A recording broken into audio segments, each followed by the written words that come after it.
welcome back to They Did What?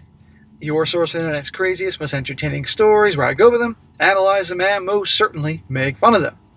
Today, or tonight, covering part 7 of the story, which is titled, Wife of 7 years opened up our marriage, not my knowledge, has breakdown when I toss her in the suitcase out. And guys, you just watched part 6 within the last 2 hours. I'm not going to do a whole recap again. You know what's going on. You've been following this story for 6 freaking parts. But where part 6 left off, the guy was having a meeting with his wife, Beth's former boss, finding out some things about her. He's about to find out even more details about her, how she did business and all that, as well as things with his divorce and all that. So we're going to continue on here in this guy's adventures here. Because remember, this guy, he wants to be done with her, but his lawyer advised him, agree to reconciliation, even though he's not really agreeing to that. And just to get her to sign over a bunch of things to him. And this guy really is torn with just being done with it and taking the hit financially or dragging it out. So anyhow, he says, it was definitely Beth's voice in the voicemail greeting, but not any number I knew about. Mr. Boss couldn't reach her, and she wasn't returning his messages because evidently Beth hadn't replaced the second phone I found. She wasn't getting the calls or messages. Yeah, remember he was reaching out to her, he couldn't get a hold of her. I wonder why Beth just hadn't gotten a new second phone. Since we've been together, dealing with cell phone providers and getting both us new phones was my job, but not with phones I didn't know about. All she had to do was get a cell provider store, say she lost your phone, transfer the number to a new one. Probably too much for her to do. Or maybe she's worried about spending the money that a new phone would cost. She was just starting a new job and had those huge car lease payments. Anyway, Mr. Boss gave me reason to get into Beth's second phone. I wanted to see if my suspicions about Mr. Boss and Beth were true. Yeah. When I got home with my Chinese takeout that night, I got her phone and turned it on. Still a lot of charge left. I thought about what Beth would use the 6-digit PIN to open the phone. She gave me the PIN that opened her regular cell phone, the one I knew about, her birth date. I tried it and the phone opened. She used her birthday as her code to get into her phone. How stupid is that? The dumbest password people pay, their pet's name and birthdays. It's crazy. Here we go with the free. I cannot do a video. I need freaking some sirens going off here. Kid you not. Honest to God.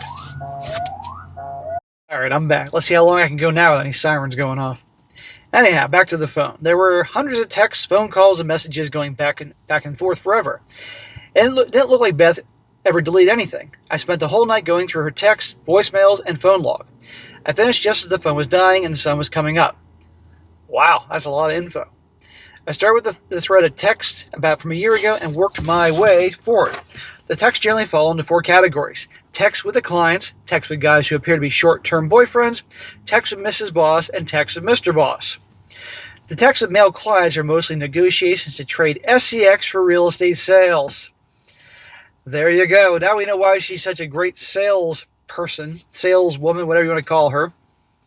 My wife not only dressed for success, she had sex for success. Here's a summary of typical text exchange with a male client from about 7 months ago. She starts the text thread by telling the client to use the number she's texting from now for private phone calls and texts.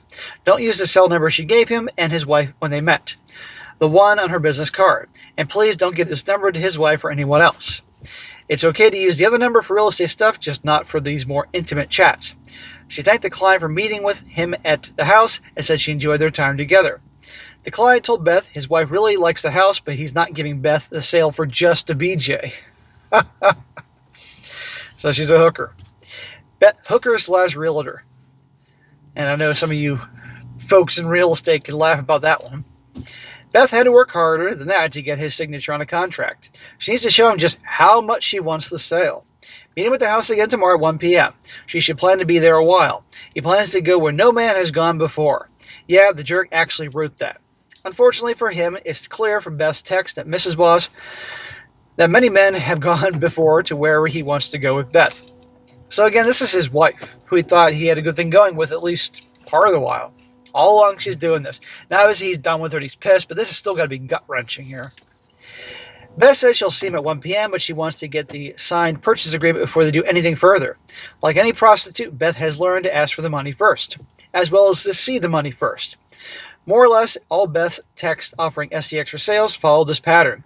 Beth will do anything to get the sale, but she wants to see the money, the signed contract first. I told you guys this was worth listening to part 7 here. Some of these clients became short-term boyfriends who lasted after the sale completed. When I say short-term, it seems like most of these sales lasted a few weeks to a few months. These short-term affairs petered out after a while for a variety of reasons, but mostly because Beth told the guy I was getting suspicious. Her polite way of telling the guy she was getting bored and didn't have time for him anymore. So many men, so little time. Well, once the deal's closed, she's got to get new guys to buy homes from her. Beth sold houses. Buyers want to view houses after work or on weekends. So besides her days covering phones in the office, she was working lots of evenings, holidays, and weekends.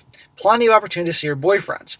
From what I got from the text, these boyfriends there was usually more than one at the same time, took her to hotels and sometimes his home for hookups. Sometimes they met at our old place, and for the last few months at our new home. She was fucking her clients in your home. This girl's despicable.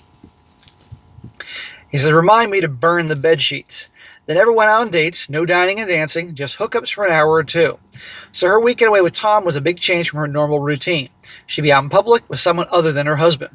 She understood she was taking a serious risk, but she wanted to feel single and free and dating again even if it was just for a weekend. Her mother and Mrs. Boss convinced her the risk was worth it. You relationships guys out there still want to get married? Ask yourself that. So Beth never hooked up with her coworkers, with one notable exception, until Tom came along. From what I could tell from the text, Beth's affair with Mr. Boss started shortly after she began to work for him 10 or 11 years ago, before I met her. Mr. Boss has been a very jealous lover, and in their text was constantly accusing her of cheating on him. Oh, a sleazeball like her boss banging the employee is jealous and all that. That's rich. Beth lied to him about her affairs and others. She continuously assured him that she was completely faithful to him. No honor amongst thieves. So that's why I said I knew darn well that she was fucking her boss that guy was meeting with at the end of the last story here. Her boss, Mr. Boss, was so jealous he even complained about her having SCX with me. They argued over that. Beth assured Mr. Boss that she would keep her wifely duties to minimum, but couldn't cut me off altogether. I think she was concerned that Mr. Boss would find out she was cheating on him as she was what I would find out about her affairs. That's why she didn't go on public dates with these guys or bang her coworkers. I don't understand the hold Mr. Boss had on Beth, but there's no question he had one. I found Mr. Boss telling Beth to not have SCX with me very upsetting. About a year and a half ago, Beth told me she had some sort of yeast infection, and we couldn't have SCX until it cleared up. The infection seemed to last forever. Beth and I didn't have SCX for over a month. When his text described just how faithful to him Mr. Boss wanted Beth to be, I wondered if Beth refused to have SCX for that month because she was following a no sex with hubby order from Mr. Boss. Probably. That guy deserves an ass whooping. I scrolled back through the text and from that time. No, it wasn't an edict from Mr. Boss. It was venereal disease. Oh my God. Beth texted Mr. Boss telling him she had been with no one else except me, so she must have gotten it from him. Mr. Boss must be cheating on her. He denied it, but insisted it must be him. The fight went on for days. Drama, drama, drama. Beth knew she didn't get it from Mr. Boss, but couldn't tell him that. She texted Mr. Boss about getting the call that one of her client boyfriends had an STD and named her as a partner. She got checked and received the bad news. Mr. Boss was sympathetic, and Beth told Mr. Boss that she had an STD, but she didn't tell me. How do you casually tell your husband that you have an STD? Can you imagine a conversation like this at the dinner table? Honey, please pass the mashed potatoes. By the way, did I mention that I have syphilis? No big deal. Yeah, pretty much. Must have picked it up from a toilet seat. The doctor says no SCX for a while. Want to see a movie later? She evidently didn't provide my name as a partner when she was tested because no one ever called me. I was tested after I found out about her and Tom and don't have an STD. Well, thank God for that, dude. Beth must have been informed and came up with the yeast infection story before she gave it to me. But that's why she was so insistent that Tom wears rubbers during their weekend away. Beth learned her lesson. Yeah, remember she had like a fucking crate of rubbers? I don't know how much fucking she was planning on doing, but goddamn. Mr. Boss was terrified that Mrs. Boss would discover his affair with Beth. The prenup Mr. and Mrs. Boss signed also applied to him. If Mrs. Boss could prove he cheated on her, she'd be getting everything. He'd get nothing in a divorce. Man, that's one hell of a prenup if you cheat. So when they opened the new office around a year ago, Mr. Boss worked out the new office while Beth stayed with Mrs. Boss at their original location. Mr. Boss texted Beth that it was better he was in the new office when Mrs. Boss wouldn't see his comings and goings. When I read through Beth's text with Mrs. Boss, she told Beth that it was better that he was in a different office so Mr. Boss wouldn't see Mrs. Boss coming and going. I had to laugh until I told him about Tom. Mr. Boss didn't know about Mrs. Boss's affairs, and Mrs. Boss didn't know about Mr. Boss's affair with Beth. Welcome to the world we live in, guys. God almighty. Why fuck up a great business just to get some ass? It's ridiculous. And why get married nowadays? Anyway, Beth and Mr. Boss didn't go on dates either. Neither wanted to take the chance of being seen out with the other. They met at a cheap motel where the owner asked no questions and Mr. Boss paid cash. Beth was constantly complaining to Mr. Boss about the Roach Motel where they met. Well, that's all she's worth. That's all he's worth. Beth was repeatedly chiding Mr. Boss about how cheap he was. Couldn't he afford nicer accommodations for their hookups? In her text to Beth, Mrs. Boss also complained about how stingy Mr. Boss was. He was willing to spend on himself, new suits and cars, but they fought every penny Mrs. Boss spent on herself. How about Beth provides money for the hotels? She likes to spend money. Mrs. Boss and Beth became close friends and confidants almost as soon as Mrs. Boss began working at the same office. Beth and Mrs. Boss had a lot in common. They're both WHORES. They both played around and both liked to talk about their adventures. Reading through Beth's text with Mrs. Boss, I got the impression they were both very competitive. They bragged about how good this was or how good that guy was, this guy's size and shape, and what exciting things they did in bed. Well, I can see how this guy was reading this thing all night. God almighty. Beth, of course, never mentioned her long relationship with Mrs. Boss's husband, or that Beth and Mr. Boss were already sleeping together when Mr. and Mrs. Boss got engaged. How are you best friends with your wife or your lover? I can't get my mind around that. As far as I can tell from their texts, Mrs. Boss never found out about Beth and Mr. Boss, or even suspected. But I can't fault Mrs. Boss. I didn't suspect that either. Anyway, no honor amongst thieves. Beth didn't go out with any coworkers except Mr. Boss. She didn't want any office gossip about her banging coworkers to get back to her very jealous Mr. Boss. Oh, she has standards. Imagine that. If an angry client's wife found out about Beth and her husband, she complained to Mrs. Boss, Beth's immediate boss. Mrs. Boss probably already knew about all the wife's husband down to the size of his package. Mrs. Boss would say the appropriate things to the aggrieved wife. They draw and quarter Beth for being such a SLUT, and that would be the end of it. Shortly after Tom was hired, Mrs. Boss and Beth told Beth she was hooking up with him, along with all the details. But she was being very careful. Can't have Mr. Boss finding out. Beth told my mother that by the time Tom started to pursue Beth, everyone in the office knew he was screwing Mrs. Boss. But it's clear from the text that Mrs. Boss was always very discreet. No one knew about her and Tom but Tom, Mrs. Boss, and Beth. Anyway, Mrs. Boss and Beth told Beth she was quite pleased with Tom's abilities. When Tom started to hit on Beth, she found it very flattering, especially since he was sleeping with his younger, very pretty boss. He wouldn't stop flirting, and Beth didn't want it to stop. Attention and validation. But she was afraid it would get back to Mr. Boss. Beth came up with a plan. She texted Mr. Boss that Mrs. Boss was getting suspicious of him and Beth. She had an idea to throw Mrs. Boss off track. There was a guy in the office who hit on all the girls. He was hitting on Beth, and if she pretended to be interested in him, that would ease Mrs. Boss's suspicions about her and Mr. Boss. Of course, Beth told Mr. Boss she had no interest in this guy. If Mr. Boss heard anything, it's just Beth playing with the guy for Mrs. Boss's benefit. I found nothing in the text to indicate Mrs. Boss ever suspected Mr. Boss and Beth were hooking up. This was just a story Beth made up. Where do these people come from? Who the fuck raised these people? Despite Tom's constant attention, Beth flirted with him but kept him at bay. No sleeping with coworkers. Mrs. Boss had already claimed Tom. When Mrs. Boss asked Beth what Beth thought she was doing flirting with Tom, Beth made it clear to Mrs. Boss that it was all innocent and she wasn't interested in him. Again, no honor amongst thieves. Or no honor amongst hoes. Everyone flirted with Tom. Beth reminded Mrs. Boss that Beth had a strict no coworker policy. Persistent clients she was finished with, she could just ghost. Persistent coworkers she was finished with would still be at work the next day. And Beth and Mrs. Boss didn't go after each other's lovers, usually. After a while, Beth figured Tom would do anything to sleep with her. She hadn't yet, and he was going nuts. She thought a weekend away with him at a resort might be enjoyable, especially since he'd been paying for everything. Hey, I guess it beats the roach motels that Mr. Boss was paying for. She texted Mrs. Boss for advice. Beth asked Mrs. Boss what she thought about Beth going away for the whole weekend with a guy who really wanted her really, really badly. Beth, of course, didn't mention that the guy was Tom. Beth said it was one of her clients. Mrs. Boss wanted to know how far along she was with the guy. Beth said she's touched him a few times to gauge his size and to make him crazy, but nothing more. She told Mrs. Boss that she really wanted this. She'd be going out on a real date for the first time since she and I were married. Dining, dancing, and hooking up the whole weekend. Exciting and fun. She told me it was a work weekend. They'd have to go far away enough so that she wouldn't bump into anyone that knew us. But it would be worth it to feel single and free again. Then why'd you get married? Well, we know that, because this guy paid for everything.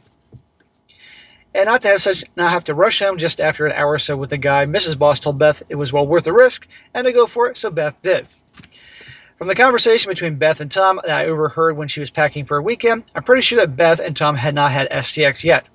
Doesn't matter, they were planning on it, and besides, she's been cheating this whole time. She wanted to hold off sleeping with Tom until they were at the resort. Why give him what he wants for it if she could get him to pay for it with any expensive weekend vacation? She didn't want Tom to pull out on her first date in years because he had already had what he wanted, payment first. There you go. It was stupid for Beth to ask Mrs. Boss for advice about going away for the weekend. Mrs. Boss figured out that she was going with Tom when both of them refused to work that weekend. Beth and Mrs. Boss fought, and Beth quit or was fired. Unclear which, there were 3 missed calls with messages plus 2 texts to Beth from Mr. Boss that Friday afternoon, probably shortly after Mrs. Boss confronted Beth. Mr. Boss demanded that Beth call him back immediately. There was a record of her calling him back, but I don't know what they were talking about, but I can guess. Well, it was a bunch of fucking drama, that's what we can guess. After I threw out Beth, there were texts and phone messages from a couple of her boyfriends, but nothing from Mrs. Boss or from Tom. And nothing more from Mr. Boss until after Labor Day weekend. After the PA got pictures of Mrs. Boss and Tom together on Labor Day, Mr. Boss began texting and phoning Beth again. They all said the same thing. He forgives her for Tom and is sorry he yelled and threatened her after Mrs. Boss told him about them. He didn't mean it when he said he never wants to see her again. Beth knows how he cares for her and how jealous he gets. As soon as his divorce is done, they can be together openly. Until then, they'll have to be careful. But his divorce shouldn't take that long. She no longer needs to worry about me finding out since I'm divorcing her. But Beth has to stop seeing Tom. She should come back to her old job. Mrs. Boss is going to be gone, so there won't be any conflict, and it'll be much easier for the two of them to sneak away. But she has to end it with Tom.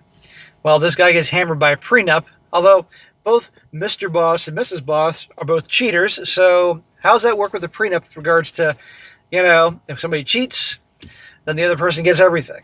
I'd like to know how that's supposed to work out. Beth didn't get any of these texts or messages because I have her second phone. But as of our meeting last Monday, Mr. Boss has Beth's email. I'm writing this on the Sunday following that morning. I haven't heard from Beth since she emailed me that Sunday night before I met with Mr. Boss. That's now going on a week. The longest Beth has gone without emailing me is 2 days, and that was only one time. I got an email from her at least once every day, not anymore. Well, good. Peace and quiet. Maybe Beth sees Mr. Boss as the better option and has decided to give up on me and be with him. One can only hope. He's certainly wealthier than I am, but Mrs. Boss constantly complained that he's a cheapskate who fights over every penny. I never denied Beth anything except my signature on the lease for her expensive Mercedes. Maybe after Mr. Boss was finally able to contact her, it told her I had pictures of her with Tom for weeks. Maybe she figured out my openness to reconciliation just had been a con. Maybe. She's not stupid, dude. But I think Beth believes I love her so much I wouldn't divorce her even after seeing these pictures. I wouldn't put it past her ego to be that big. Maybe she thinks if she ghosts me, I'll think she's with Tom or someone else and I'll freak out about losing her. Maybe she thinks it'll make me desperate to get her back in the house to keep that from happening. Maybe she's waiting for my call. Who knows what she may be thinking? I guess I'll eventually find out. But I'll take not hearing from Beth as long as it lasts. Hey, enjoy the moment. I think Mr. Boss wants Beth for himself, so he intentionally decided to make it impossible for Tom or for me to be with Beth. By telling all the other area realtors about Tom, Mr. Boss made sure that Tom has to move away from here if he wants to remain in the real estate. Mr. Boss is removing Tom from Beth's life. If I wasn't already going to divorce Beth, the pictures he sent to me of Beth and Tom would convince me to dump Beth. He didn't care about me or Beth's adultery. He sent me the pictures to get me out of Beth's life too. He doesn't know about Beth's many, many other boyfriends, so he must have figured that after getting rid of me and Tom, he would have Beth for himself. Stupid, stupid man. Hey, let him have her. I think Mr. Boss deserves to pay a price for his infidelity too. I could tell him about Beth's many other boyfriends, but he probably forgave that too. And even if he didn't, that's not enough of a price for him to pay. Mr. Boss is divorcing Mrs. Boss and using her adultery to trigger the infidelity clause in their prenup. My guess is if they were both unfaithful, one's infidelity would cancel out the other's infidelity. Well, that's what I'm thinking. They'd end up splitting up the assets at least. At least Mrs. Boss would no longer be walking away with nothing. That would be really painful for Mr. Boss. How to let Mrs. Boss know about her husband and Beth. I can't just give Mrs. Boss a text between Beth and Mr. Boss. Beth would find out I opened up her second phone. There's no way Beth would imagine that I'd reconcile after reading her texts with all the men she's been unfaithful with. Even Beth would understand that I don't love her that much. If she still wants to reconciliation after Mr. Boss contacted her, I don't want to dash her hopes and wishes by letting her know that I've seen what's on her phone. Oh, what a predicament. So I can't give Mrs. Boss Beth's texts, but all I had to do was to tell Mr. Boss and about Mrs. Boss and Tom for Mr. Boss to hire a PI. I decided to call her and tell her about Beth and Mr. Boss. If she asked how I know, I can say I can tell her, but she really needs to get a PI. I can guarantee she'll be glad she did, then that's up to her. So it's not hard to get somebody's cell phone from the internet if you know the name and address. I got Mrs. Boss's cell easily enough, but I thought it might be more fun to call Mr. Boss and ask for his wife's phone number. When he asks why I want to call his wife, I'll explain that I want to apologize for Beth's behavior towards Mrs. Boss. I want to say sorry for Beth cheating with Mr. Boss behind Mrs. Boss's back all those years. That should wipe the smug look off that asshole's face. But if I tell him I'm letting Mrs. Boss know about his infidelity, he'll cool it with Beth until after the divorce. Mrs. Boss's PI won't find anything. No, I'll call Mr. Boss or Mrs. Boss after I tell her about the seedy motel Beth and Mr. Boss frequent. Maybe Mrs. Boss will agree to talk over dinner. Mrs. Boss is very attractive, and I'm in a no-fault state. Then bang Mrs. Boss and get it over with and all that. But anyhow, there you go. A little too much Mr. and Mrs. Boss shit for me, but anyhow, that's what's going on in this particular guy's situation and story here. So this is going to continue to go on. Hopefully this can end sooner rather than later, but if he has to drag this out for a fucking year, according to his lawyer, my God. But anyhow, that's that. So we shall see where this whole thing ends. I wish this guy the best, but I expect to see more updates with these fucking people. But anyhow, there you go, guys. All right, guys, that is it for today. Be sure to comment down below. Let me know what you think about this. Be sure to like the video, share it with your friends, and subscribe. I'll catch you next time.